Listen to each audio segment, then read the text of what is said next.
حضور کے ساتھ پیار کا تقاضا یہ ہے، حضور کے ساتھ محبت کا تقاضا یہ ہے کہ آقا کریم علیہ السلام کے دین کو اختیار کیا جائے، حضور کی اتباع شعار زندگی بنا لی جائے، ہم پہچانے جائیں کہ ہم حضور کے غلام ہیں، ہماری وضاحت، ہماری شکل و صورت، ہمارا طرز زندگی، ہمارے اخلاقیات گواہی دیں کہ ہم حضور کے غلام ہیں۔ ہم زبان سے سچ کے سوا کچھ نہ بولیں۔ مومن سچا ہوتا ہے۔ حضور سے پوچھا گیا مومن بزدل ہو سکتا ہے؟ فرمایا نہیں، مومن بہادر ہوتا ہے، لیکن ہو سکتا ہے کبھی اس سے بزدلی بھی ہو جائے۔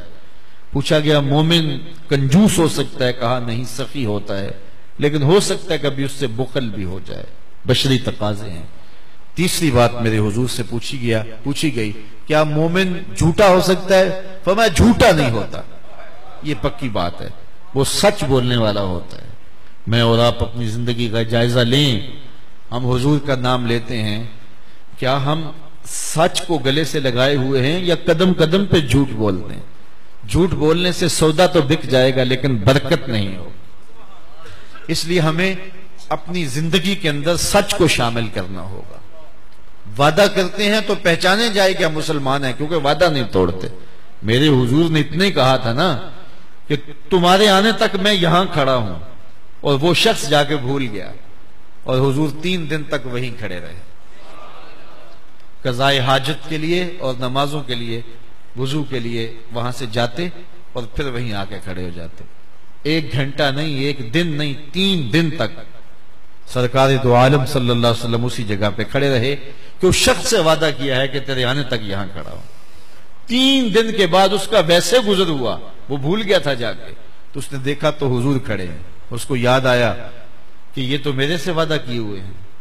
تو آقا کریم نے دیکھا اور اتنا ہی کہا، صاحب تو نے مجھے مشقت میں ڈال دیا، 3 دن سے کھڑے ہیں، قصور اس کا ہے لیکن میرے حضور کھڑے ہیں۔ اور ہم کہتے ہیں کہ جس سے وعدہ کیا ہے وہ تو فوت ہی ہو جائے تو اچھی بات ہے۔ تو پھر ہم کس طرح اپنے آپ کو مسلمان کہلانے کا حق رکھتے ہیں؟ ہمارے رویے، ہمارا طرز زندگی، ہمارا انداز معاشرت اگر ان جیسا نہیں ہوگا تو پھر کس طرح ہم ان کا نام لیں گے؟ انہوں نے تو سچائی کو فروغ دیا، انہوں نے تو کہا من غش فلیس منا، جس نے ملاوٹ کی اس کا ہمارے سے کوئی تعلق ہی نہیں ہے۔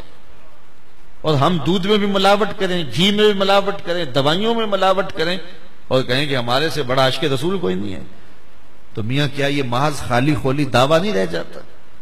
جب میرے حضور کی زبان سے یہ جملہ زبان سے نکلا ہے کہ من غش فلیس منا، جس نے ملاوٹ کی محمد عربی سے اس کا کوئی تعلق نہیں، وہ ہم سے نہیں ہے، تو پھر جو بھی ہو دودھ میں پانی ملاتے ہوئے شرم تو آئے گی کہ میں رسول سے کٹ رہا ہوں۔